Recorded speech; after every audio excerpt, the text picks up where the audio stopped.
We all know the feeling that Christmas brings: joy, laughter, family, hope. As the snow falls, spirits lift, and the nation prepares for a moment of chaotic peace on Earth, much like a teenage girl preparing for her first date. Now think of Independence Day. The air is thick with grill smoke, children running with sparklers, a nation united with pride and fireworks.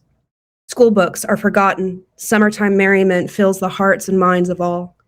This leads us into the crisp autumn air of September. The school year has begun and sweaters come out to accommodate the weathers to come. Laughter is replaced with chalk on boards. Sparklers are replaced with textbooks. These are the last things a parent should fear. Moments of watching a daughter leave on that first date becomes the last time the mother says goodbye. Fireworks sound too close to gunshots in the night. Pencils down suddenly become knife wounds, and the fear of Halloween becomes all too real. Precious memories become nightmares due to the actions of one man. So, let's start with what we know.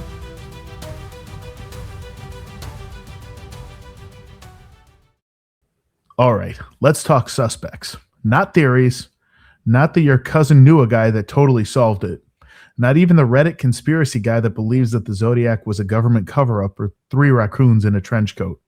I'm talking about the actual suspects, the names that made it into the real investigations, because here's the thing about the Zodiac case. This isn't a shortage of suspect situation. There's almost too many almosts. There's pretty much a lineup of people who all have just enough going on to make you pause and say, Good evening, everybody. I am Eddie Winchester, and to my left, Kat Quinn? and always to my right is some asshole. That's rude, and you know it, okay? I'm Cadaver the Clown, and you will respect me as such. With some respect on the name. Some respect on my name, bruh. All right. So, how are we talking today? How is everybody feeling since the first episode? Feeling pretty damn good. Feeling pretty good. All right. So, for this episode, we were going to get into the suspects, correct? Yes. So, I believe that we have a gallery of rogues, to use a certain superhero, a certain superhero's bad guy collection, name. Yeah, you know what I'm talking about, Ed. Yeah. Okay. Incidentally, I'm going to go ahead and just interject here with this real quick, because this just brought up a memory. That superhero that I'm talking about is really, really messed up if you think about it, in this fact that he could lose his superpowers if he gets audited by the IRS.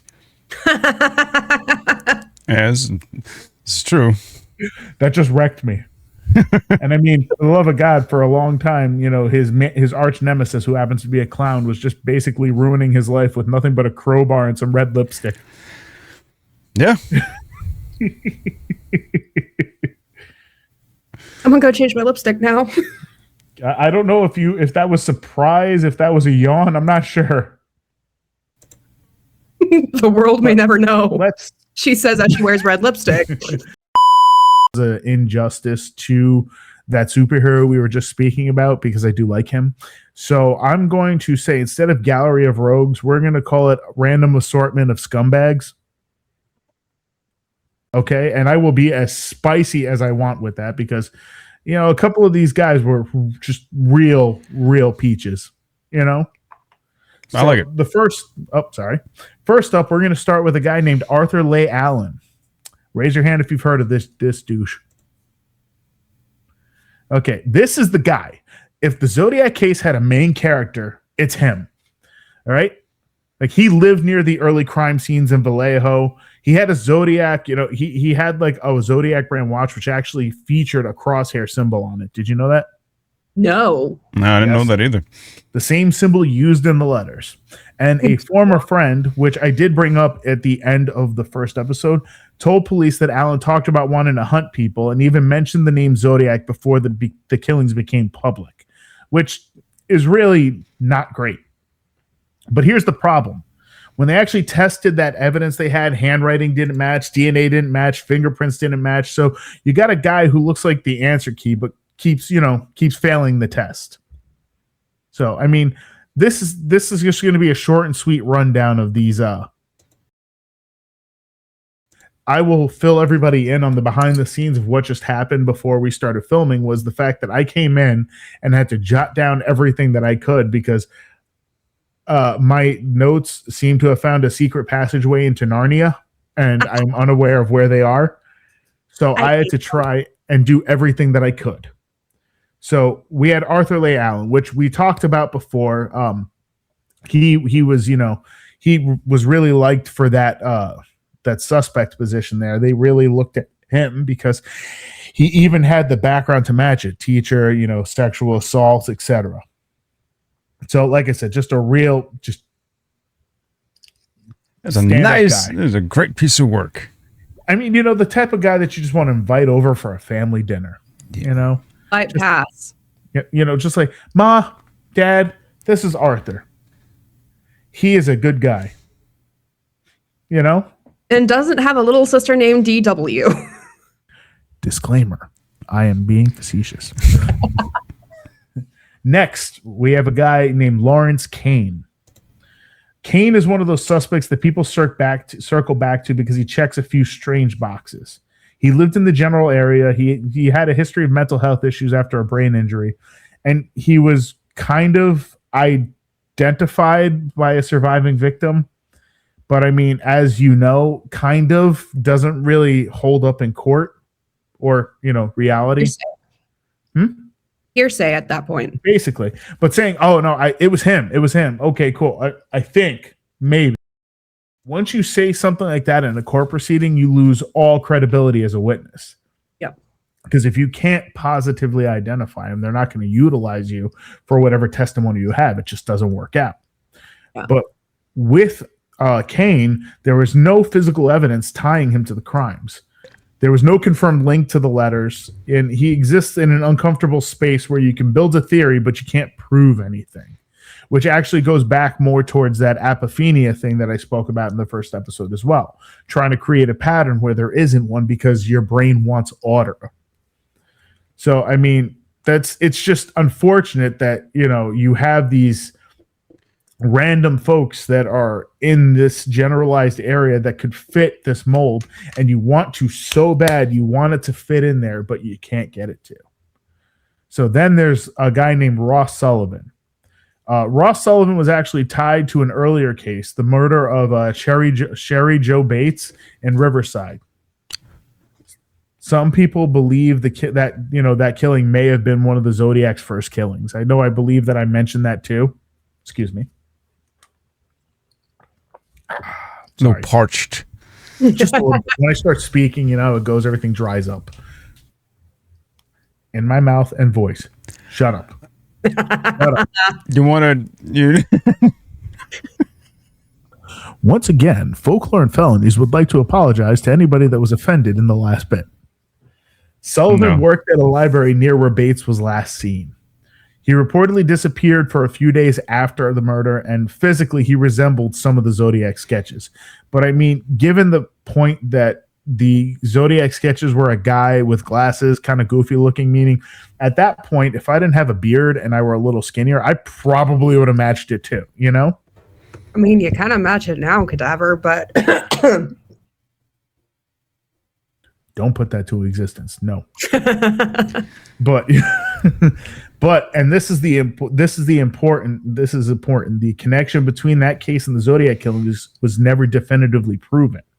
So again, it may be interesting, it may be suspicious, but not solid. That's the unfortunate business. It's kind of like trying to build a sandcastle. And when you build a sandcastle, everybody's built one before. And if you tell me you haven't, you're a fucking liar. So, I mean, building a sandcastle, when you try to do it in the beginning, it's just nothing but got to get some water. And that water, to hold that together, to bind everything together, that'd be the facts of the case. And unfortunately, that's just not what's going on here. So now let's talk about a more recent name, Gary Francis Post. In 2021, a group called the Case Breakers claimed they had identified him as the Zodiac. They pointed to things like facial scars, matching a sketch, and alleged connections to coded messages or the ciphers. Sounds big, right?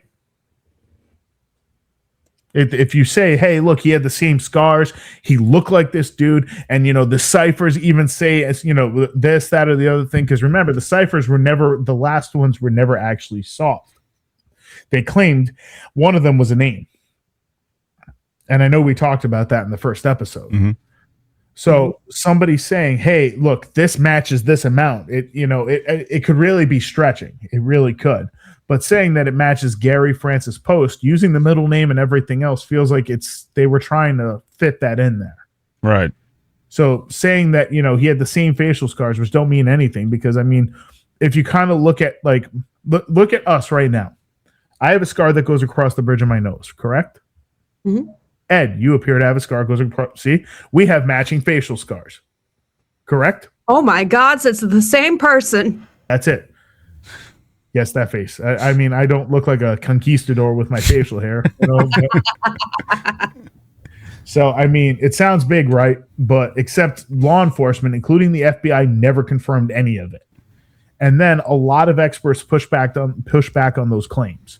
So it landed more as a headline than a breakthrough. So it was more sensationalism rather than facts. And that's kind of been the entire theme of this whole case. Every suspect has something, a coincidence, a connection, a detail that makes you want to lean in and take a little closer of a look at them. But none of them have everything that would push them into this box. No clean DNA match, no definitive forensic link, and no moment where investigators can say, that's him, and close the book. Which is why, decades later, the Zodiac killer is still exactly that. Unidentified, and somehow possibly even dead, but still one step ahead of everything that was going on. Those suspects that I just brought up were the main suspects of this entire case, and those are the ones that everybody looked at and said, that's got to be the guy, including all these internet sleuths that decided they were going to spend their weekend hours and evening hours looking and combing through all this news and stuff, trying to say, well, I know who it is. And then every single one of these people came through and would put together a theory of sorts to try and say that this was what I believe was going on. And that's where it comes back to the apophenia. So people saying, because there is no linkage that I can find, I'm going to create one. Right. Which is where you get the theory of, because he used the moniker the Zodiac Killer, let's connect these killings to the actual Zodiac, the astrological Zodiac. Yes, and it was more so that that whole theory actually wanted to connect him to the Zodiac and the phases of the moon and places. Right. And what is really just blows my mind is that all that was sent in, and it was all sent in to the FBI, and the FBI and CIA, well, not really CIA, but the FBI had to actually take people and look at all the links and look at everything associated with that theory to basically disprove it. They had to write a full report on it and disprove it. Well, Now, even to this day, conspiracy theorists are connecting dots that shouldn't be connected, There are no dots to connect. Right. So it got so bad that the FBI, right, sent out, where is it? They started sending out a template. They sent out a template for all the people that would, write out and stuff. And what they would say is basically for all the people that write all these theories to them about the Zodiac. And it was basically, it would say that they confirmed the receipt of the information, and it said that they would look up their information, they would try and check it out. But it was the nice way of telling you that they're not interested in what you have to say. Right. So it was really crazy, the whole case. And unfortunately, it really just seems like this entire case was an exercise in futility and running around. And nobody's ever going to figure out who he actually was. And I say he because that's what surviving witnesses claim, is that it was a him. For all I know, it could have been a lady. You don't know. And I'm not trying to throw a theory out there. I'm just saying that it seems fitting that, in all this murky and foggy and, uncertainty of this case, who knew? Why not just throw everything out there? You'll find something. It's just going to throw everything to the wall and see what sticks. It was Jeffrey the Giraffe. No, I know for a fact, and I have it on good intel, that it was Bobby the Baboon. Oh, okay. Mm-hmm. And Does no one think of Sid the Sloth? And for 50 bananas, I can provide information that connects that Johnny Chimpo was the pimp at the Cartoon Network warehouse. That's it. Ed already knew. I knew where he was going, and he knew where I was going. That's because we're here. So that's where I'm going to end about the suspect list, because I figured we get a little down and dirty, because I know we have more than just that portion for today's episode. So we're going to move along with that. I mean, I hope you enjoyed learning about some of these dildos. I will not censor my words. Nobody's asking you to. Yeah, We're expecting you to. I really do. Once again, Folklore and Felonies would like to apologize to anybody that was offended by the previous bit. No, we don't. That is how we are ending every episode. We'd like to apologize to all blind people and Mongolian throat singers. You just had to take it there. We were doing so good. No. I can do that.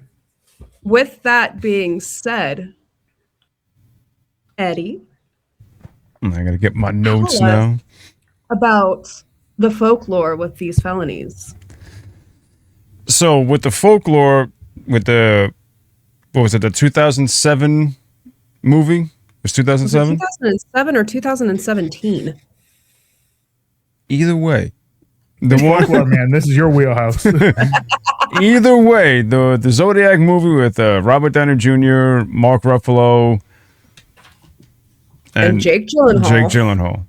I was just thinking of Mysterio and Donnie Darko. So what the movie got right was the taunting letters to the police and news stations. That's what they got right. In the film, the Zodiac Killer specifically sent letters to the San Francisco Chronicle newspaper and the San Francisco Police Department due to his location being in Northern California. He included ciphers with hidden messages in his mailings, one which was recently decrypted in December of 2020, which we went over in the first episode. Well, we touched upon it. Unfortunately, Cadaver has had some technical issues. Please hold while he gets his shit together and then rejoins the podcast, because we think we had enough time to do this sooner. Thank you. Announcement. If you ever think I will get my shit together, you will be waiting forever. Go ahead. I'm sorry. I apologize. Once again, So the letters, including the ciphers, got the public so obsessed with the Zodiac that the online forum still exists to this day, attempting to find new hidden meanings. I'm sure you go on Reddit, there's a whole, Reddit or subreddit of the Zodiac and what have you. Number two is what else the movie got right was the Zodiac calling a live TV show. Someone claiming to be the real Zodiac did call into a live TV show on July 22nd, 1969. It was the Jim Dunbar Show. If no one was aware of what the name of the show was, it was the Jim Dunbar Show. Not long before, the man called the Oakland PD and expressed interest in calling the show if either attorneys Melvin Belly or F. Lee Bailey attended the program. Although the man turned out to be a mental patient from an institution, this only continued the public's obsession with the Zodiac. Did y'all know that? It was just a mental patient? He called himself Sam. Sam I Am? No, he called himself Sam. I don't know. I knew about that one. Countless people came forward claiming to be the real Zodiac or knew who the Zodiac was. Totally. That was true. Twice removed. I know him. He was my cousin. He was a prick. Robert Graysmith's obsession with the Zodiac. That's what they got right within the movie. Just like in the 2007 movie, Robert Graysmith was a cartoonist for the San Francisco Chronicle, which was true. Mm-hmm. With the height of the Zodiac case, he became more enthralled with the Zodiac and eventually went on to write a book that the movie was based on.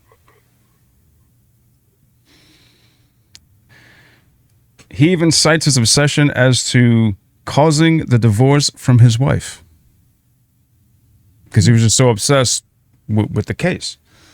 I mean, that does happen. Yeah. Unfortunately. When you pour yourself so much into something that you completely lose sight of everything else. Mm-hmm. And I'm going to back you up on F. Lee Bailey for just a quick second. Did anybody realize that he was the attorney who defended O.J. Simpson? You're welcome.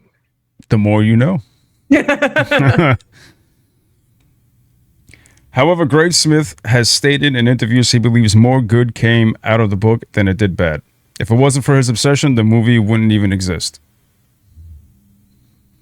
And possibly the public interest gathered cause of it might one day solve the case, which obviously the case is still unsolved to this day. What the movie did get right, police drove right past the Zodiac killer. How would you know?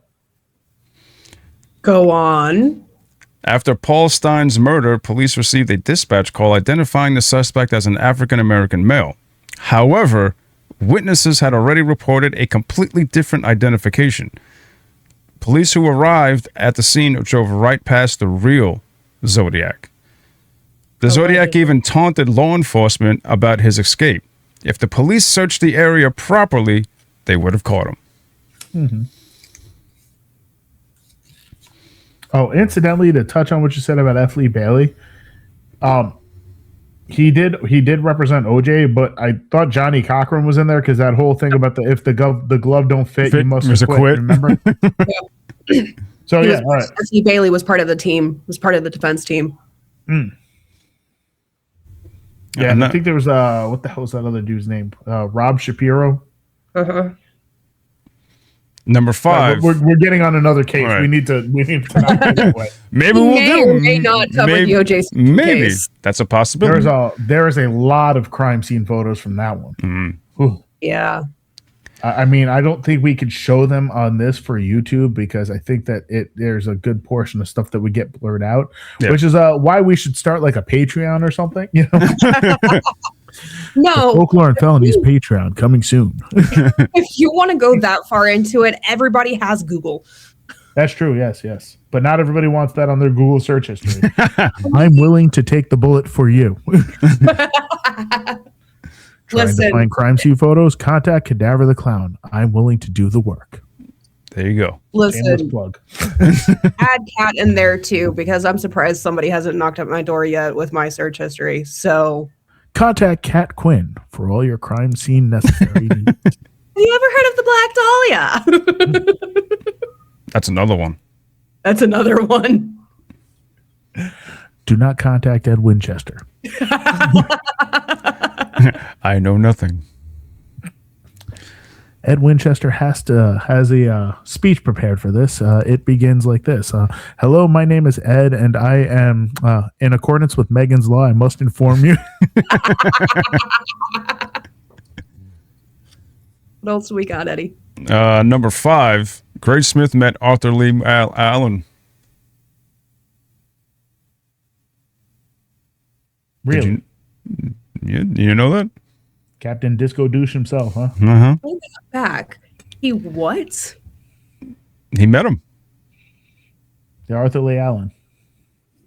In the movie, you see Graysmith track down Arthur Lee Allen at the hardware store where Arthur works. According to Graysmith, he did in fact travel to Allen's work, and the two spoke outside. What wasn't exactly how the movie depicts it, though. Graysmith claims Allen drove up next to him in the parking lot, and they just stared each other down. Get in the car. Can we, tying that back to the whole suspect list and coincidence, I think not, pulled up in the car next to him. in a parking lot, stared each other down, and then drove off? You could put him in the suspect list, but you can also see it as he felt that Alan was guilty and just staring him down. That's what I'm like. Coincidence, sure. Grasping at straws, absolutely. Apophenia, sure.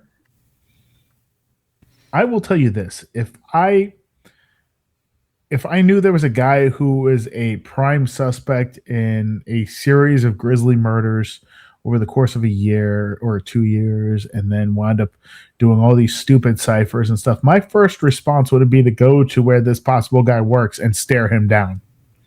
Sure, I mean, public safety and what have you, sure, by all means, but How does this look? Hold on.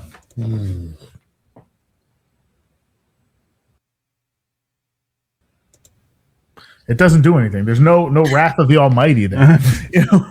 It's just, why is this guy looking at me? Because my first response would be like, do I have something in my teeth? What? We got business, motherfucker. Like, why are you staying? But who You lose something over here, bro?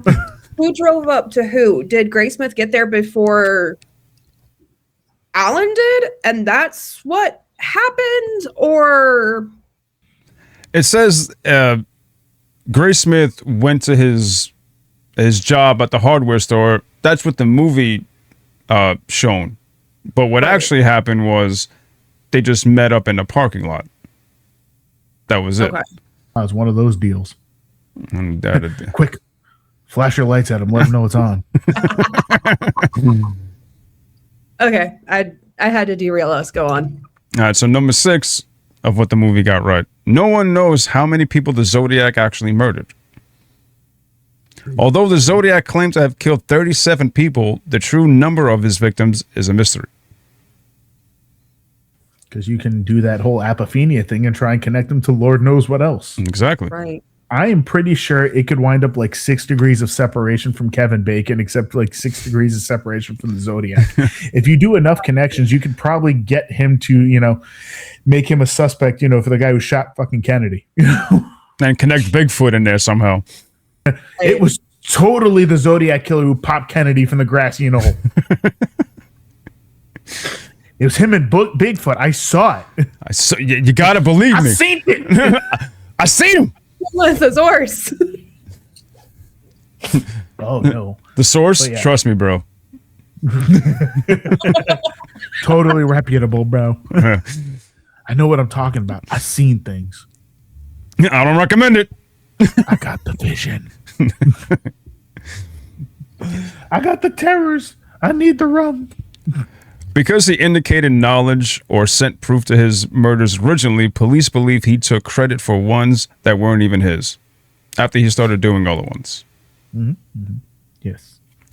Following the Paul Stein case, there were several instances the Zodiac will only give details in letters that have already been public knowledge. Mm-hmm. There was only direct proof of live murders attached to the Zodiac, but due to the lack of evidence, the true number of victims might never be uncovered. However, if the case breaker's identification of Gary Francis Post proves correct, new facts and details may subsequently uncovered in the future. I see what you did there. I mentioned case breakers, and then you did. It's 'cause Bobby Baboon.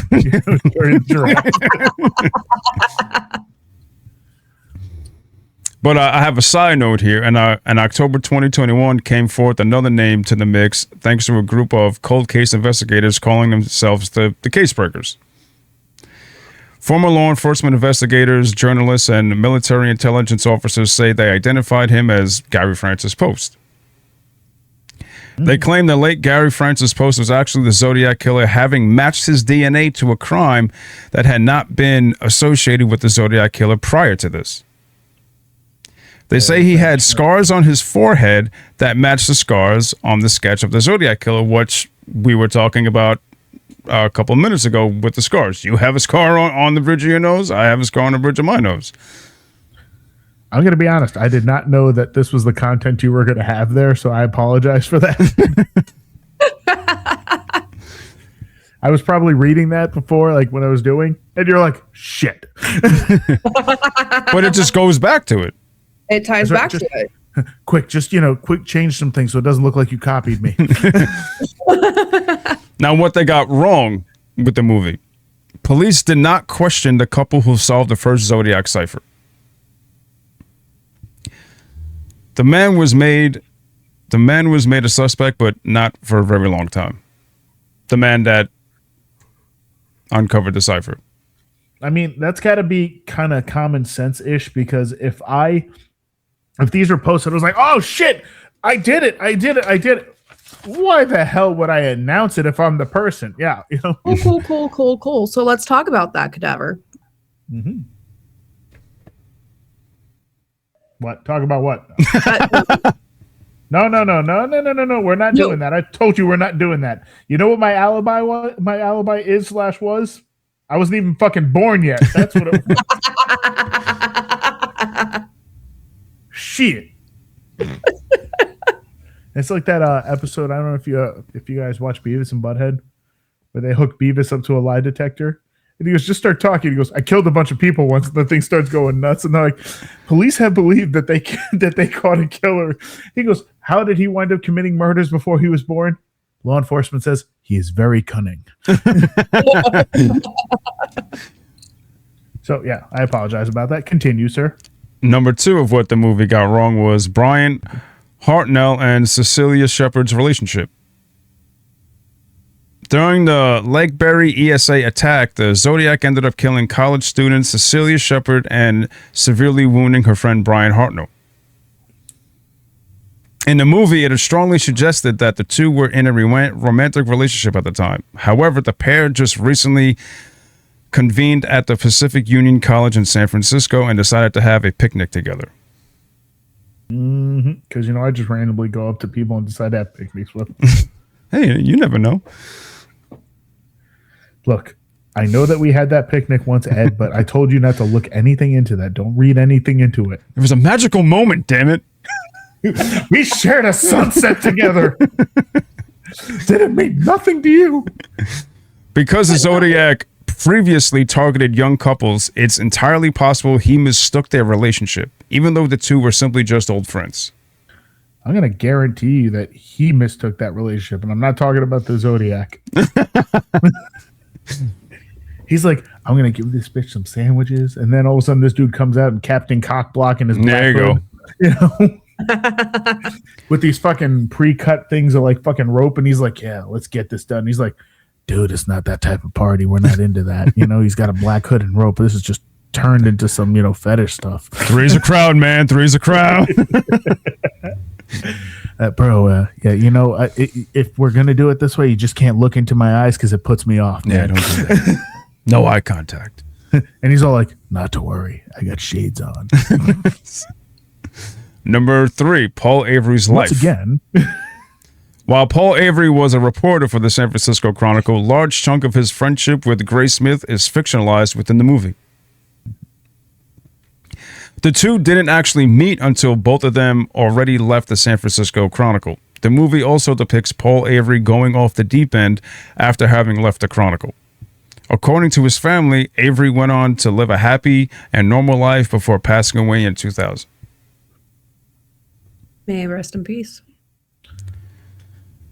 Number 4, of what they got wrong. Happy and normal are both relative terms, Arthur Lee Allen was the only main suspect. Yeah. Yeah. Because the movie is based on Robert Graysmith's book, this isn't entirely David Fincher or screenwriter James Vanderbilt's fault. Although the movie lightly touched on suspect Rick Marshall, were already other key suspects left out entirely. Mm-hmm. This included Richard Kowalski and Lawrence Kane. Both, like Allen, had many things pointing at them as well as against them. The assortment of scumbags continues. Yes. And that was what the movie got right, and that's what the movie got wrong. I feel like you just hit your fucking your diving bell, and there's a cocoon.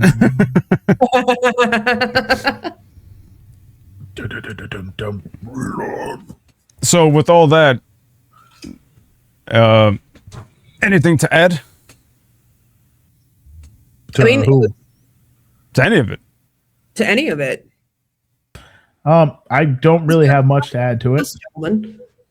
I didn't hear what you just said. Oh, You.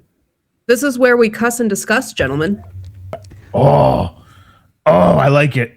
I like it. I think that's a new segment here. You heard it here first, pal. This is the cuss and discuss portion of this. Do. I gotta get some music for it and stuff, you know. Right. Hold on, I'm gonna open up my Suno and see what I can make. Oh no! Listen, Suno's already got some lawsuits against them. We don't. They can have all the lawsuits they want. I mean, going back to Eddie, what you had said about the movie and the book shining light on the case, it did bring it back. A lot of people started coming out of the woodworks, especially like you were saying on Reddit and subreddits, mythbusters of the interwebs, as if you will. It sparked a new interest in it all over again. Right. I mean, I'm not saying that I grew up knowing about the Zodiac, but I knew some things about the Zodiac. As did I. Sitting down and watching the movie, it's obviously Hollywoodized. Right. It's always going to be. But the fact that there were, 7 things compared to 5 that they got right and wrong, Yep. that's still pretty damn good. Yeah. And the fact that they only focus on Alan as the main suspect, like Cadavers said, there's an entire moral bag full of douchebags that we could pick from. Right. But again, Alan's- they were going off of Gravesmith's book. Right. But one book does not make you a definitive suspect. Yes. I mean, I But- can write whatever I want. And I do. Sorry. Couldn't control that. Shameless plug, Cadaver has a series of books. I do. Find them now on Amazon. Links will be in the description below. You see, I would do that, but I am very, very lazy, and that's probably not going to happen. So, I mean, just, being honest with myself. We got you. Thank you. I appreciate it. We got If you could pick up the book, I'd be really happy. One of them's about a serial killer. You're gonna have to pick it up and read it to find out which one it is. Yes. There's 2 books out there. Please pick up one. If you pick up one, pick up the other. But I mean, with some of the parallels of Zodiac and Alan is a good fit. I'm not going to say he's the best, but he's good. So for the movie to focus on just that one over the others, it makes sense. Is it shitty on the delivery? Sure. But They definitely made him public enemy number 1 in the movie. Definitely. Is he a fucking saint? No. But no, movies. He did his share of bad stuff. Right, but Hollywood's gonna do what Hollywood's gonna do to get you to buy the ticket. Exactly. How quickly are people going to lose interest when you have this suspect and you have that suspect and you have that? No, give them face. Give them the person to hate. I've talked about this. I actually talked about this with one of my colleagues at work the other day. I said that, people need a common enemy to focus on. Mm. That's what pushes things forward, is if you have something to rally against. And that's basically all this was, but in the form of a dramatization. Right. Right. Not saying that again, that Alan wasn't a scumbag of, monumental proportions. And I mean, you can quote me on that because the stuff that he did do, while it wasn't serial murder, at least as far as we know, there's no absolving the stuff that he did do. Right. So I mean, granted, yeah, he did time, he did all that stuff, but I can't. I don't forgive that, you know? No. And there's no way of doing that. But that's what like I was saying, that's what Hollywood does though. They I could go as far as something as recent as the Ed Gein story on Netflix. Oh, that's exactly what I was thinking of. What was the other one? The one before Ed Gein. Dahmer. Mm-hmm. I personally didn't watch Dahmer. I didn't either. But no, it was Dahmer, the Menendez brothers, and then Gein. I did watch the Ed Gein one, but I didn't watch Dahmer. But they got that kid from American Horror Story, and who played Quicksilver. Evan Peters. Yeah, Kevin. Yeah, good looking dude, but playing Dahmer. You heard it here first. Ed Winchester gets bricked up. But like my point I'm trying to make was that were they perhaps trying to make Dahmer into a sex symbol by casting Evan Peters? All right. And this is gonna sound. A good portion of people in the public, including, folks that are into true crime and stuff like that, there's a certain sort of romanticism when it comes to serial killers. I kind of equate it to the way people, or like, look at Anne Rice. Anne Rice basically romanticized vampires. Right.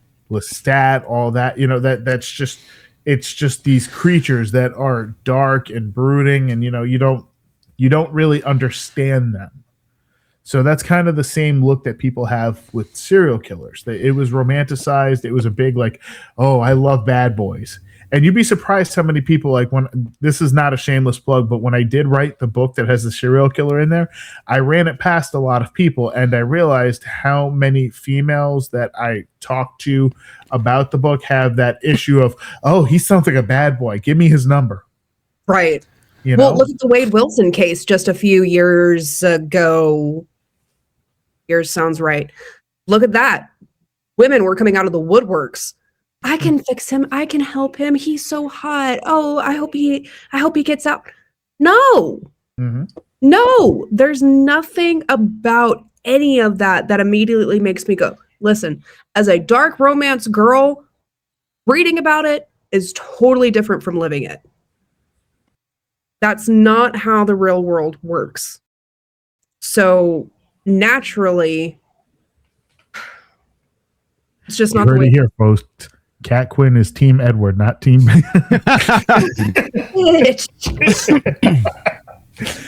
Well, Team Lestat, asshole. But yes, I went through a Twihard phase, and I was a fucking Edward girl. Okay. Just remember, real vampires do not sparkle. No, the fucking don't. Now, pixies with a blood fetish. Shout out to Megan. Miss you. Now, when it comes to my type of vampire lore, I'm going to go ahead with John Carpenter's Vampires. If you watch that movie, please tell me you have. Yeah, I've seen it. That is staring. I think John Carpenter Vampire. Yeah. Dude, one of the first scenes in that movie is where they're having a party. The vampire knocks on the door. The guy answers. He takes his hand, shoves it in the guy, and rips him in half like that. I got to go back and watch that. Okay. He takes a shotgun and shoots the priest through the... Yeah. I got to go back and watch that movie. Holy heck. It's I don't mean it like in like a Blade sense where it was like action, but no, I mean like it shows how this one, because you know how vampires, there's that like even the Lost Boys said there's like one main vampire. Yep. This one who came in and slaughtered all these guys was like the main one. Yeah. And they tracked him back to being the original. Well, I mean, which could lead us into Vampire Diaries. It could lead us into Anne Rice's Vampires. There's always the one that starts them all. So, I mean, that's, but now to get back on track, I apologize for turning that over there. Well, that leads us to Alan being the head suspect, the one to start it all. I will not. I'm going to go ahead and say, if you've ever seen a picture of what he looks like, there is no romanticizing him. I No. will put a picture if I can find one right there. So There's one picture of like his ID, and for the love of God, the dude looks like Grimace from McDonald's, except like, male pattern baldness. Well, and we can even take it as far as casting Zac Efron as Ted Bundy. Yeah. Charlie Hunnam as Charlie Ed Gein. Hunnam for Ed Gein. I'm going to go ahead and say I watched bits and pieces of that, and I was not really impressed with it. The Ed Gein one?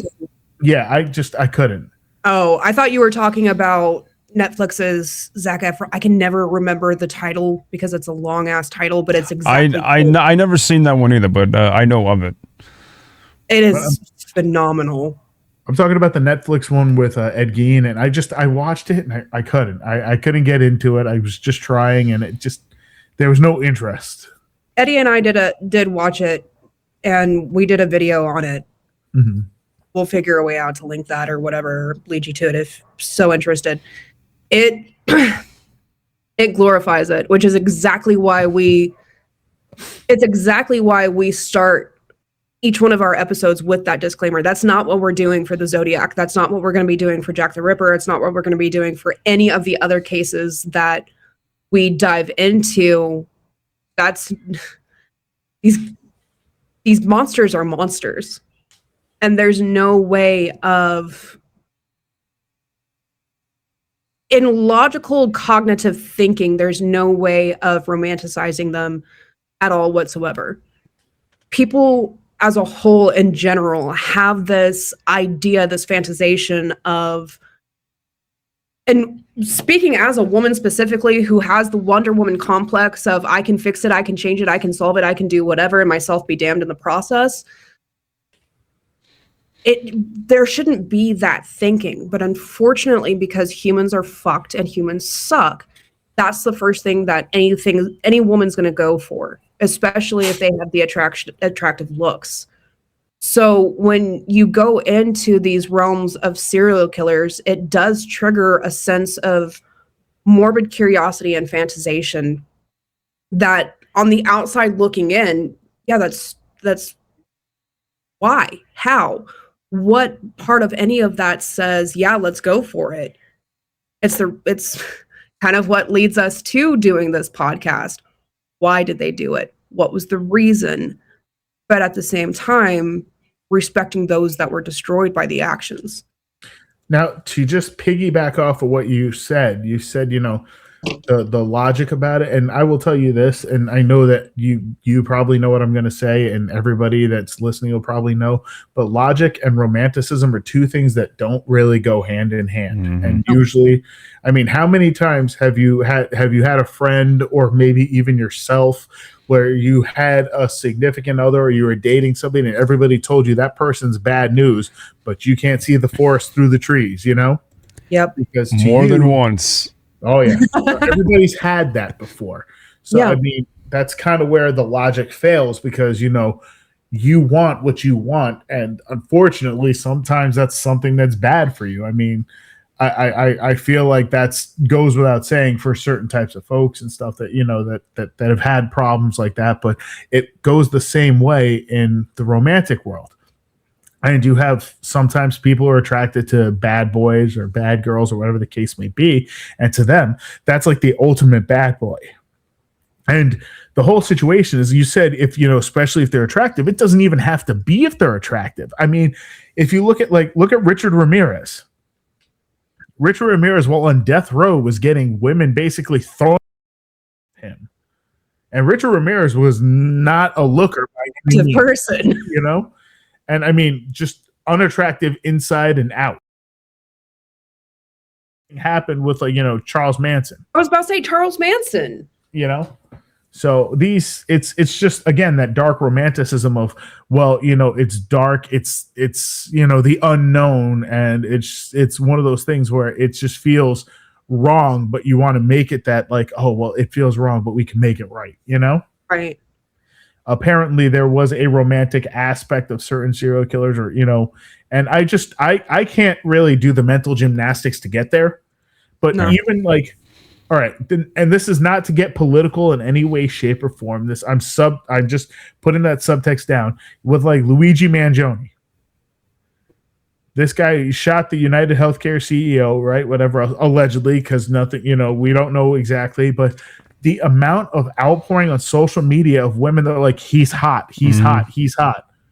Why are you connecting it like that? It's right. The guy allegedly ended somebody's life, whatever message or whatever finance thing that, or class war thing that you're trying to start. Yeah, that's whatever. But the fact of the matter is that the guy allegedly may have ended somebody's life. Yep. That's not the first thing I find attractive is, they killed that person or almost killed that person. I find that it's ridiculous, Hot take, I don't think that's a hot take at all. Unpopular opinion. If you go on, I'm guaranteeing you, if you were to go on Facebook, Instagram, or fucking X, whatever the hell it is now, Twitter, whatever the fuck that was, friggin' Grokland over there. If you were to go in there and you were to search up his name, I guarantee you'd find a plethora of women that friggin' say that, that Luigi Mangione makes their underwear wetter than basements in New Orleans, Goddamn. He's not wrong. Good God. Of it. He's not wrong. No, and that's the funny. Goddamn. And that's the funny part is that he's not wrong. But then he's 100% right. You take it to the far left and the darker side of he's out of line, but it's not wrong.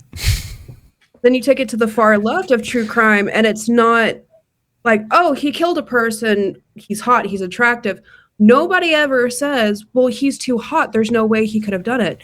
But then you take it to the sexual assault cases, and if it's your all-American good old boy, then by all means, no, he's innocent. And it turns into victim blaming from there. So it's not just serial killers, it's the true crime system in its entirety. But I know Ted Bundy, I know the case, I know the stories, I know how cunning and manipulative and charming he was. Anne Rule worked with the motherfucker and had no damn idea that it was him. Even at the trial, she's like, there's no way. I found myself, Zac Efron's portrayal of Ted Bundy was absolutely phenomenal. I myself was sitting there going, I know he did it, and I feel sorry for the guy. I know he did it, and I don't think he did it. There's no way he could have done it, and he did. That's the thing about these jackasses. It's not always just about the appearance they have. It's the charm. It's the personality. It's the way of being able to talk circles around you to where they're giving you the answer. They're telling you, yeah, I did it. But they're sending you from your ass to your elbow trying to figure out how in the flying fuck that could possibly be possible. Mm-hmm. Meanwhile, that attractiveness or whatever you're looking at is probably what lured them in, Exactly. They were utilizing. Exactly. And to make the how am I trying to put this? To make the Hollywood narrative about romanticizing them, it's key marketing and the long haul of it. Because like we were saying with the movie and focusing so much on Alan, you have to have somebody that you hate, but you gotta love to hate him at the same time. Mm-hmm. They gotta get you in to get that ticket so you could spend your money to see the movie. Yep. So what you're basically getting at with this is with the movies and such like that, it's either you're going to put somebody who's visually attractive there or somebody that you wish you could strangle through the screen, and that's what's going to get the ticket sales. That's what's going to put the butts in the seats. Okay. So and sometimes it's the same damn person. I agree. I 100% agree. Because let's be real. Who wouldn't have watched the was it the Bundy one if it wasn't that kid? Zac Efron? Right.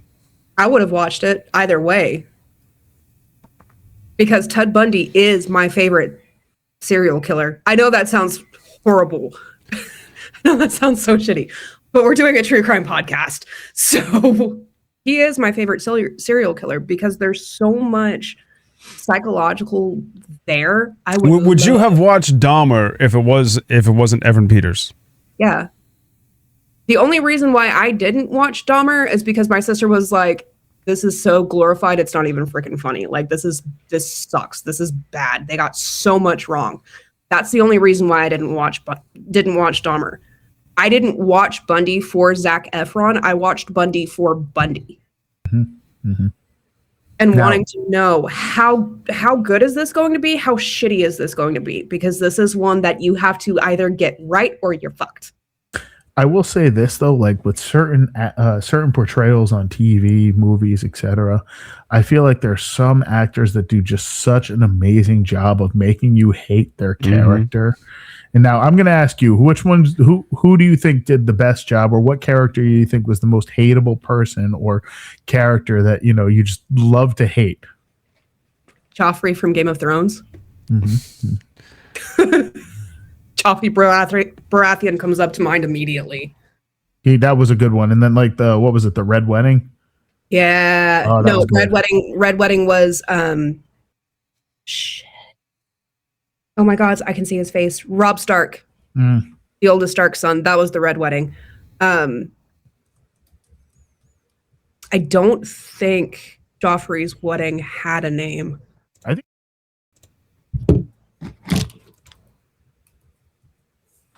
my brain is screaming Battle of the Bastards, and that wasn't it. No. Oh my God, that was another. What the fuck was that dude's name? Ramsay, I think, or whatever. Ramsay. Yeah, the Purple Wedding. That was it. Was it? Yeah, the Purple Wedding. See, it was a wedding one. Purple rain, purple rain. Who's your character? But you would love to hate? Yeah. Because of their portrayal.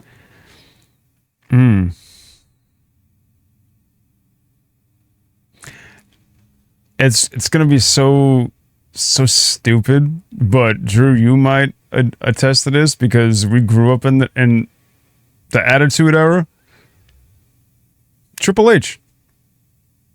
Okay, but you see, I mean, I feel like that's wrestling live entertainment. But I'm talking about like portrayal in like a movie or a TV show. I wouldn't really count that, True, because he's a heel wrestler, so it's kind of like that. But he was so good at it that you hated him. Like you wanted him to lose. I'm going to give you one that's probably neck and neck with Joffrey. All right? Dolores Umbridge from Harry Potter and Lord of the Rings. Yeah. My wanted to punch somebody wearing pink so bad in my I guess if I was to like actually choose one, not wrestling related, would be Clay Morrow, Sons of Anarchy. Okay, I can see that. That's a good one. I was going to say no, I wasn't going to say Clay at all, but yeah. Ron Perlman as Clay Morrow and Sons. Jared Leto as the Joker. No, I just greatly dislike that whole character. And I don't mean like a love to hate, like, oh, he did such a good job. No, I think he did a shitty job. And I will tell that to anybody who'll listen. That's the hill he's going to die on, ladies and gentlemen. That is. Yeah. I will die on that hill. All right. Okay, so is your character also Joffrey Cadaver? No. Dolores Umbridge. Okay. That's who I got. All right, so we have to like steer this back towards what we were talking about. We took a weird left turn and then kept going until we wound up in the next county. I'd say like 3 counties over into fucking unknown territory. I knew I should have taken the left foot and apple cookie. Recalculating. No. Kat has to do it because she has like the most computerized voice when she tries. We apologize for the derailment of this podcast. Now we return to our regularly scheduled program. Thank you for your patience in our bullshit until we got there. See, beautiful. Yeah, well said. Okay, so what's the next portion of this? So next we have a pause for dramatic effect. To bring this to a head and to close the dark and dismal case that is the Zodiac. As we stated in the disclaimer at the beginning of each episode moving forward, but as you heard in the last episode, And as you just heard during our spills, we are not here to glorify the Zodiac. We are not here to glorify any killer or cult leader or any type of piece of shit we decide to cover through the entirety of this series.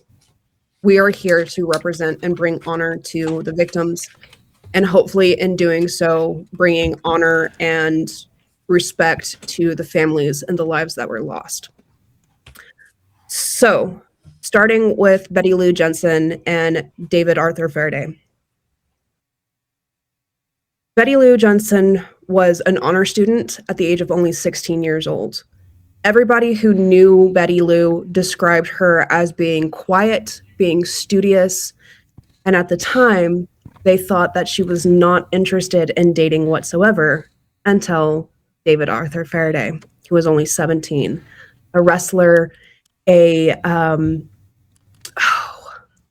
Boy Scout, just an all-around, the perfect dream couple. They did go to different schools, but they did know each other. The night that they were killed, December 20th, 1968, they were actually going on their very first date, which is the reason why I said in the intro, a mother saying goodbye to her daughter on her first date ends up becoming the last time. It's the last thing that any parent expects when their child begins dating. It's the joking fear, but it's never one that should come to life. They were quiet, they kept to themselves, they were absolute sweethearts all the way around, and people loved and respected them.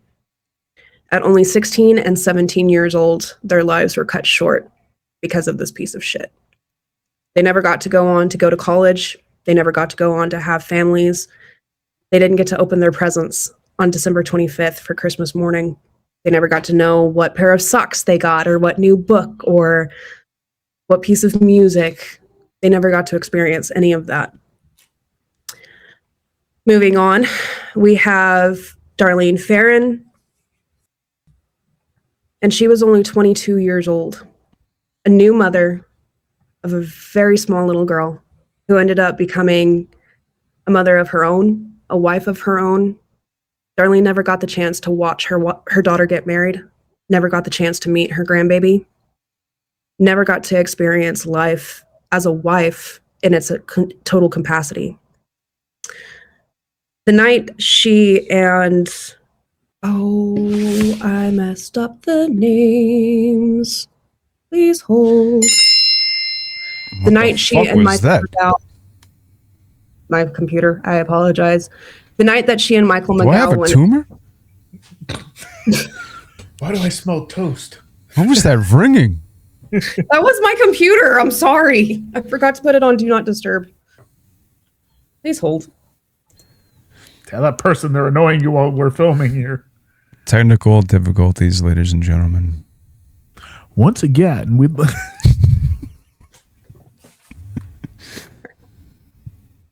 we apologize for the technical difficulties that we are having. Okay, so the night Darlene and Michael went out was July 4th of 1969. They were going out planning on watching the fireworks. It's the whole reason why they were in that parking lot to begin with. It was a good spot, a quiet spot, and they would be able to enjoy it. Darlene had actually invited her baby sister Pam to join them, but their father said no because it was already too late at night and there had already been too much excitement for the day. Again, a family says goodbye to a daughter for the last time. Darlene was not only a mother, a wife, but she was also the oldest child of 10 children. And Pam is quoted in multiple interviews of Darlene being her everything. She was her idol. She was her big sister. She was the one that she wanted to become. And I like to think that in some way, Pam Huckabee was able to do just that. Darlene watches and Darlene sees. They all do. And they all know exactly who they've become. And they're proud of every single one of them. Michael McGowan was, again, only 19 years old. Not much was said about him. Not much was known. But only 19 and had a bright future ahead of him. Cecilia Shepard was only 19 years old. I'm sorry, Cecilia Shepard was 22 years old and was studying music at Pacific Union College, as Cadaver had mentioned earlier. And they were just young. They were kids. They were babies all the way around. So apparently Cecilia that's what and there was Brian- to do back then. Just have babies. Do what? I said apparently that was all there was to do back then was just have babies. Stop popping them out. This is what happens when you don't have the internet. One after the other. I couldn't watch any videos or streaming and stuff because it wasn't around. So I just figured, hey, I looked at my wife and went, "Sup? How you doing?" You know what's That was about to it. happen. Dude, I looked at her the wrong way and she popped out another youngin. The wrong way or the right way? What's up, baby? Damn it! Another one? Oh man, I didn't even go near you.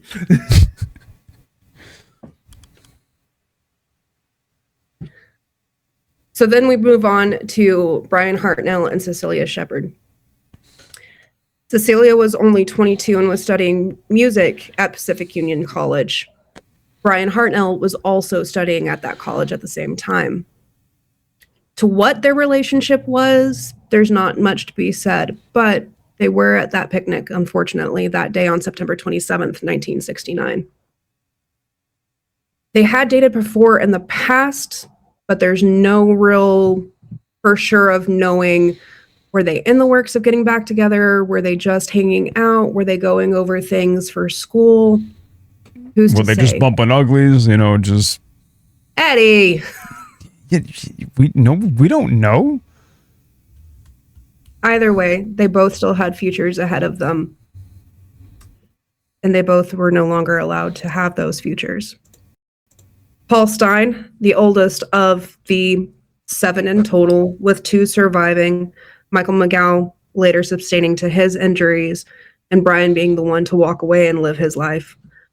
Paul Stein was only 29 years of age and was studying at San Francisco State for a doctoral candidate. He was only working as a cabbie while pursuing his degree to make ends meet, possibly pay for his college. Michael survived long enough to give the cloaked description that is the most well-known of the Zodiac killer, while Brian was able to give the description that was later released by police as the sketch that we all know to this day. What it all comes down to, what it all breaks up to, these were just kids, like we just said. These were just babies.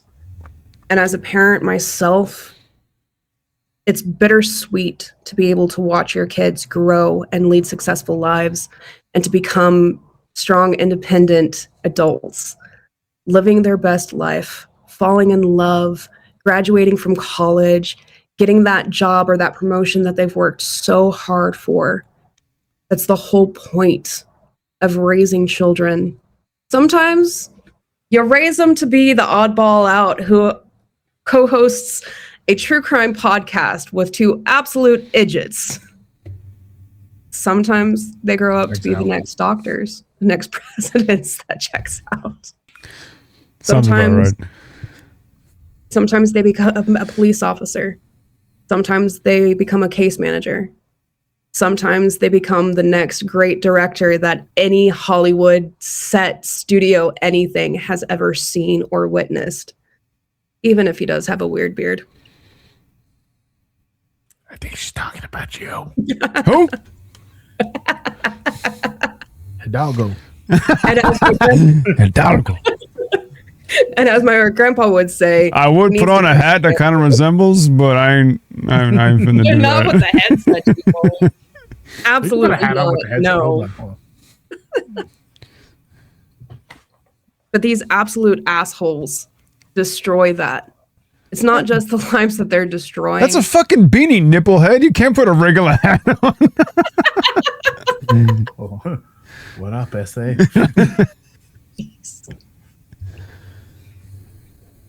It's not just the lives of the victims that these asshats are destroying. It's the families, the parents, the mothers, the fathers, the siblings who will never get that last chance to be able to hold their brother or their sister. Dude, it works. Oh. We're going to have to edit so much of this. Keep it in. It's real, bro. It's real.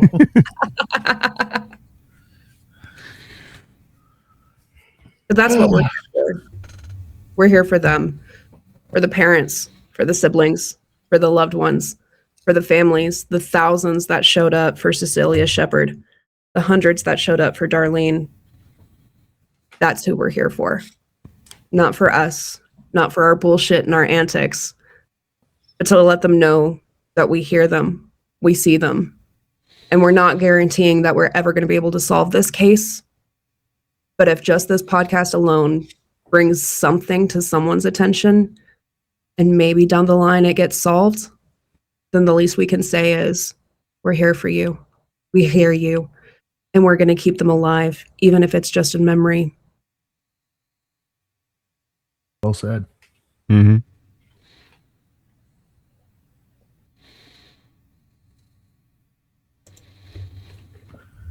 And the Oscar goes to...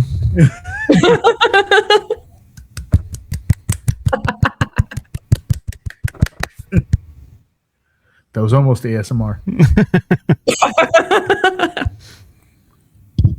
You, Eddie, Chester, and Cadaver.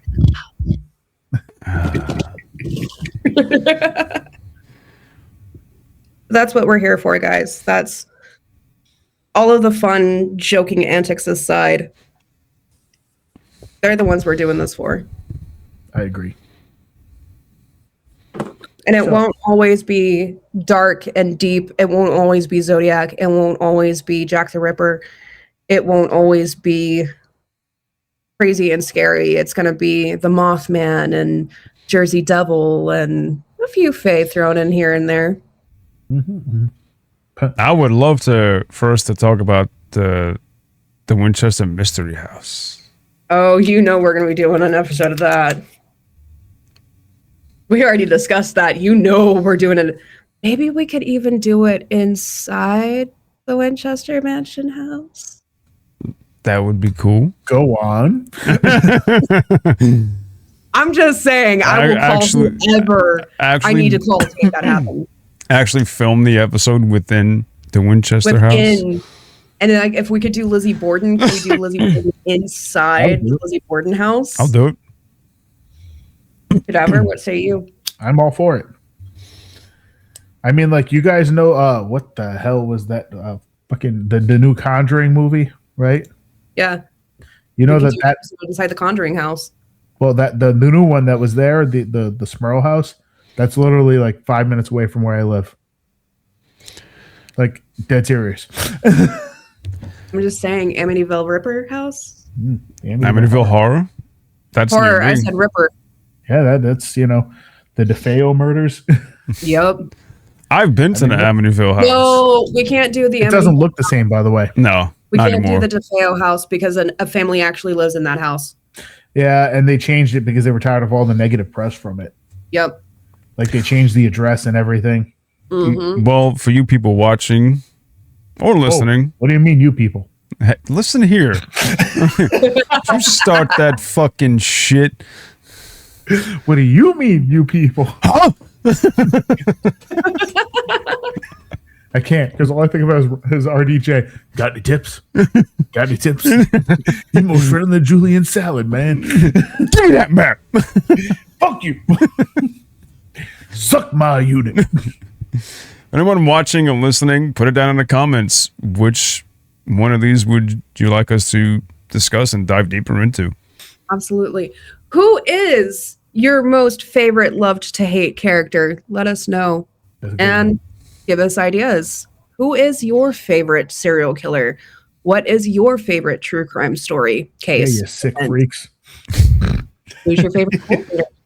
Oh, we got to do Colts. Huh? That's it. I said we have to do Colts. Colts? Jonestown, freaking Waco. Like, we can go on with the Colts. I want to find the mansion that Heaven's Gate wound up, doing all that in, and that's where we got to film there too. No. I got plenty of Flavor Aid. We'll get this party started, okay? That's Jonestown. Hey, you don't know if they did that with Kool-Aid there? I don't want to. Well, Hold on. Let's see. We're going to do a quick Google search here. Oh no. All right. Was Heaven's Gate. I don't suggest checking this man's browser history. Oh, please don't. For the love of God. All right. Heaven's My siblings already know they have their assignments. Gate. Let's see.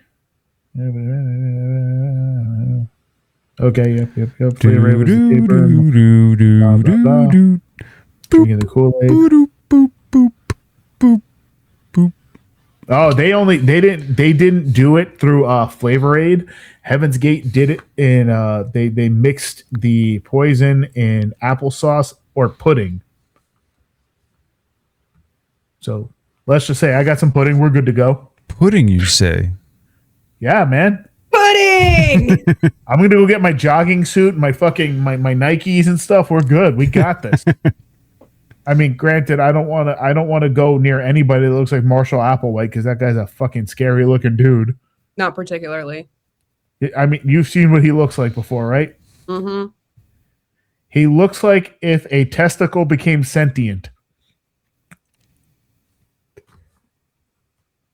You know what I'm talking about, Damn right? good way of putting it. Oh, let's see. That is a damn good way of putting it. I don't know if Ed knows what I'm talking about here. The look on his face says he doesn't. Apparently, I can't spell his name anymore, so, you know. All right.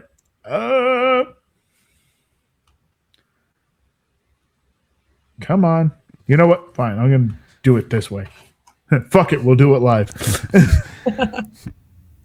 Oh, well, let's get the outro because we'll There's push an it. outro? Yeah. But I got to show you what he looks like. It's a fucking sentient testicle. As we were saying, drop down in the comments. Okay. See your point. Tell me I'm wrong. I see your point. He looks like somebody has permanently affixed their thumb up his ass. Oy. Oh! He likes it. Doku! Cut that out. From what I understand, though, I think that they said something about him turning himself into a eunuch or something. And we will get into that in that episode. Until then, guys, hit the like button, hit the subscribe button, leave down in the comments who is your favorite love to hate character, who is your favorite serial killer, your favorite true crime event. Let us Don't check my know. browser history. Let us know if you got a hold of cadavers search history. And please, if you do, keep that to yourself. I use a VPN. Nobody's going to find it. Until then, I'm Kat Quinn. I'm Eddie Winchester. And I'm Cadaver the Clown. And this has been Folklore and Felonies.